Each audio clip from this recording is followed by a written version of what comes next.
안녕하십니까? 이재희 지식TV입니다. 이번 주제는 역사편으로 한국사에서 외세의 침입을 대파한 3대 첩에 대해 살펴보도록 하겠습니다.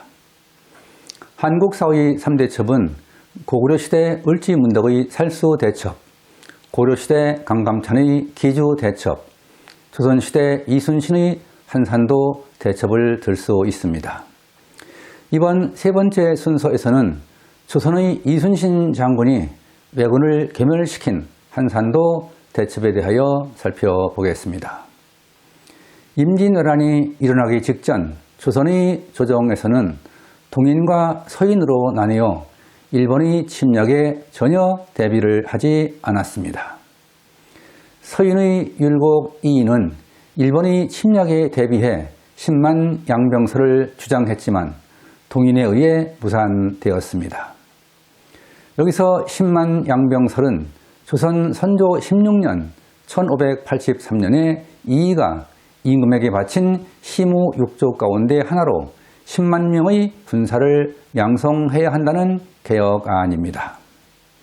이러한 상황에서 일본의 도요토미 히데요시는 1592년 선조 25년 4월 13일에 군사 20만을 이끌고 조선을 침입함으로써 임진왜란이 시작되었습니다.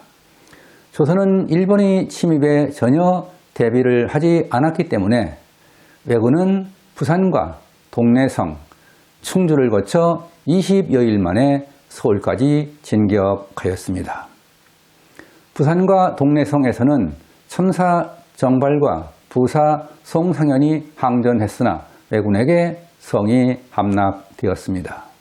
충주에서도 신립 장군이 이끄는 조선군은 탄검대에서 왜군에게 패하고 말았습니다. 왜군이 서울로 북상하자 선조와 세자는 4월 29일에 의주성으로 피난을 떠났습니다. 왜군은 2월 말에는 평양과 함경도까지 점령함으로써 전라도와 평안도 일부를 제외하고 전국이 왜군에게 유린당했습니다. 바다에서도 왜군은 원균과 경상 좌수사 박홍의 조선 수군을 물리치고 경상도 해안 지역을 따라 전라도 지역으로 접근하고 있었습니다. 이순신은 왜란이 시작된 지 이틀 후에야 원균의 급보로 왜군의 침입을 알게 되었습니다. 조선은 왜군이 전라도 지역까지 쳐들어온다면 그야말로 풍전등화의 위기에 처할 운명이었습니다. 그러나 이순신은 1591년에 전라좌도 수군 절도사로 임명되면서 함선을 만드는 등 일본의 침입에 대비했었습니다. 이순신이 이끄는 조선의 수군은 5월 7일의 옥포해전에서 개전 이후 첫 승리를 거두었습니다. 이로써 개전 이후 파죽지세로 쳐들어오던 왜군의 공격이 무너지기 시작하였습니다. 조선의 수군은 5월 8일의 고성 적진포에서도 왜군의 함선 13척을 격파하는 승리를 거두었습니다. 사천에서는 거북선이 앞장서서 왜군을 전멸시켰으며 당포와 당항포에서도 왜군의 함선을 각각 20여 척씩 격파시켰습니다. 도요토미 히데요시는 바다에서 왜군이 연이어 패배하자 육지와 바다에서 조선 수군을 협공하도록 수군장인 와키자카 야사로 등에게 지시하였습니다. 이순신은 정찰을 통하여 왜군의 동향을 탐지하고 왜군이 전라도 지역을 공격하기 전에 선제 공격으로 대응하기로 했습니다. 이순신은 전라 우수사 이역기와 작전 회의를 가진 이틀 뒤에 48척의 함선을 이끌고 노량 앞바다에서 경상 우수사 원균이 이끌고 온 함선 7척과 합류하여 55척의 전선으로 왜군을 격퇴하기로 했습니다. 조선 수군은 7월 7일에 동풍이 불어오면서 당포에서 닻을 내리고 있었습니다.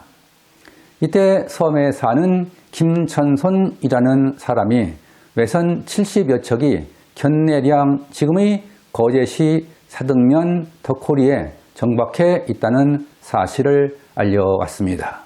외적의 수군 세력은 대선 36척, 중선 24척, 소선 13척 등 모두 73척으로 지휘관은 수군 장수 와키자카였습니다. 이순신은 견내량이 좁고 암초가 많기 때문에 한산도 앞바다로 외적을 유인해 몰살시키기로 했습니다. 이순신은 판옥선으로 왜군을 선제 공격하여 반격해오면 후퇴하면서 한산도 넓은 바다로 유인하기로 했습니다. 다음날 8일에 조선 수군은 판옥선 5척을 이끌고 남해안 견내량 앞바다에 정박 중인 왜군의 함선을 향하여 공격하였습니다. 이때 왜군은 전 함선에 돛을 올리고 반격을 개시했고 조선 수군은 바로 뱃머리를 돌려 퇴각을 하자 왜군의 함선은 추격을 해왔습니다. 왜군의 함선은 좁은 해협을 통과하여 한산도 앞 넓은 바다까지 조선 함선을 추격해 왔습니다. 이때 조선 수군은 갑자기 북을 울리며 후퇴 속도를 줄이면서 뱃머리를 급선회 했습니다. 조선 수군은 호각을 불어 신호를 하면서 55척의 함선으로 확익진을 펼쳐 왜군의 함선을 좌우에서 에워쌌습니다. 여기서 확익진이란 학이 날개를 편듯이 치는 진으로 적을 둘러싸기에 편리한 진형입니다. 그리고 조선 수군의 거북선 3척이 적진으로 돌진하였습니다. 이때 조선의 모든 함선은 지자, 현자, 승자 등 각종 총통과 불화살인 화전을 일시에 왜군의 함선에 발사했습니다. 이로써 왜군은 이순신의 유인 작전에 말려들어 우왕좌왕하며 반격도 못하고 전멸하게 된 것입니다. 해전의 결과는 추격해 오던 왜적의 함선 73척 중에서 12척은 납포하고 47척은 불에 타거나 파괴되었습니다.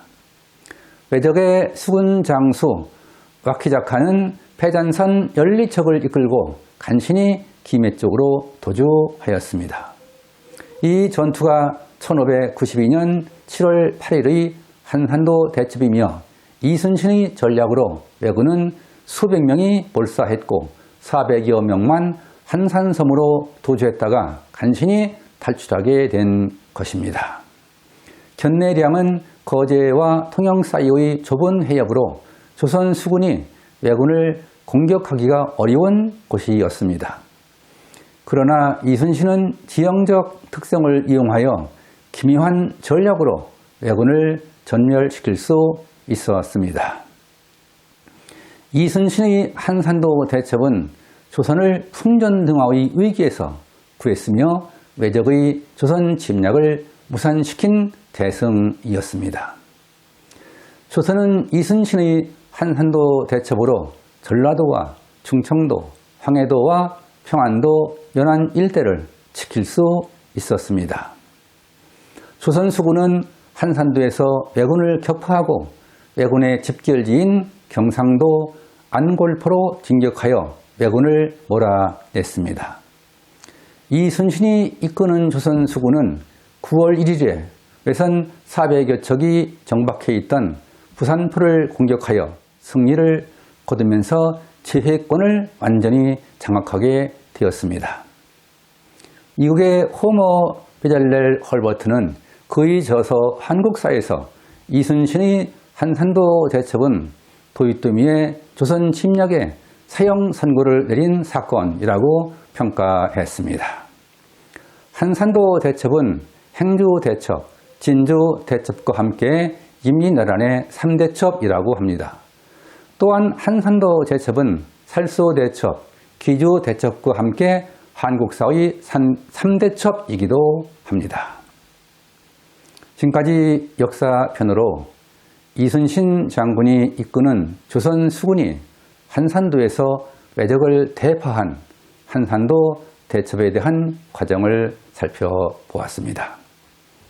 이상으로 3회에 걸쳐 살소대첩, 기조대첩, 한산도 대첩의 순으로 한국사의 3대첩을 살펴보았습니다. 여러분은 이순신이 왜적을 괴멸시키고 남해안의 지해권을 장악하여 임진왜란의 전황을 유리하게 이끈 한산도 대첩을 이해하는 계기가 되었길 바랍니다. 이순신 장군은 한산도 해전에서 기묘한 전략으로 왜적을 전멸시킴으로써 풍전등화의 위기에서 나라를 지킨 민족의 영웅으로 추앙하면서 이제의 지식TV를 마치겠습니다. 감사합니다.